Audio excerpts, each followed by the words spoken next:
国外交部批评美国和加拿大基于谎言和虚假消息，于3月22日对所谓新疆有关人员和实体实施单面制裁的行径，并决定对美国、加拿大有关人员和实体实施制裁。中国外交部网站刊登的相关消息也指出，中方敦促有关方停止以任何方式干涉中国内政，不要在错误的道路上越走越远，否则必将玩火自焚。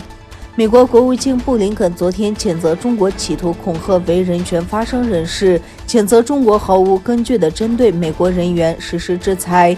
布林肯在国务院官网发布的声明中说，美国认为中国的制裁行动显然是为了报复美国制裁与在东突厥散发生的严重侵犯人权行为有关的中国官员。布林肯说，北京企图恐吓和压制为人权和基本自由发声的人士，但这只会使国际社会更加关注在东突厥散发生的种族灭绝和危害人类的行为。声明也强调，美国与加拿大、英国、欧盟以及来自世界各地的其他伙伴与盟友一同呼吁中国结束针对维吾尔族人以及东突厥散其他少数民族和宗教群体成员的侵犯人权行为，并释放被任意拘留的人士。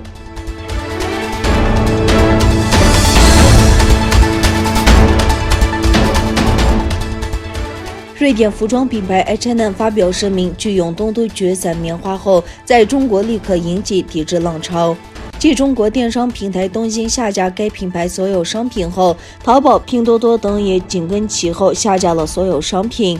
瑞典著名服装零售品牌 H&M 应对东突厥散棉花的一则旧声明，受到中国网民猛烈抨击。H&M 集团曾发布一则有关东突厥散棉花的尽责调查声明，称对维吾尔人和其他少数民族被迫强迫劳动和受到宗教歧视的报道表示关切。舆论持续发酵，耐克、阿迪达斯等国际运动品牌卷入争议，包括东京、拼多多、唯品会、苏宁易购等在内的中国主流电商平台也都已无法搜到 H&M 的店铺以及商品。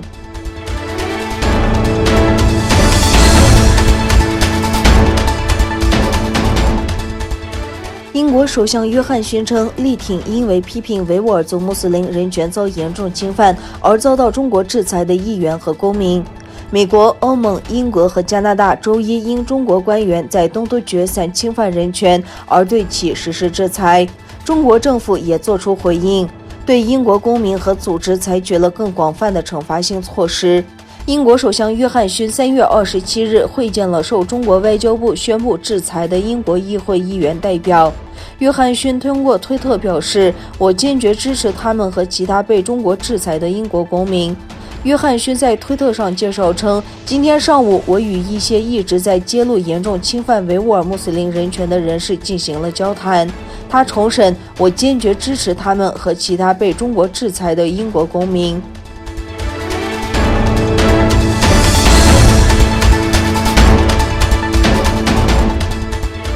美国总统拜登与英国首相约翰逊举行了电话会晤。通话后，拜登向媒体透露，他向约翰逊提出建议，民主国家也需要一个基建计划，与中国的一路带一路倡议竞争。我建议做的一件事是，我们谈到了中国和他们在一路带一路倡议中的竞争。我建议，基本上我们应该有一个类似的倡议，来自民主国家，帮助世界各地那些事实上需要帮助的社区。拜登26日在特拉华州的机场对记者们透露了与约翰逊的电话内容。拜登表示，我们谈了气候问题，讨论了许多美英双方的共同需求，聊了美英应该站在一起处理北约是否团结的问题。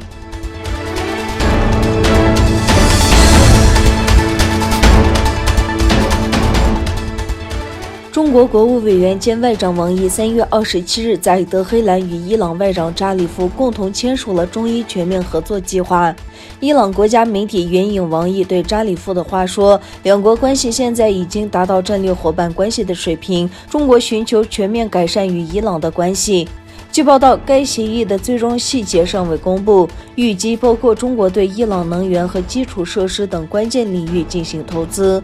中伊25年合作协议是一路带一路倡议的一部分。王毅当天还得到了伊朗总统鲁哈尼的接见。鲁哈尼对王毅说，两国合作对落实该协议和欧洲国家履行义务非常重要。他说，关于新冠病毒疫苗，有必要加强两国之间的合作，我们希望中国能提供更多的疫苗。纽约时报周六介绍称，根据其内容，中国同意在25年内向伊朗投资4000亿美元，以换取稳定的石油供应，为其不断增长的经济提供燃料。未来25年，中国将在银行、电信、港口、铁路、医疗和信息技术等数十个领域对伊朗进行4000亿美元的投资。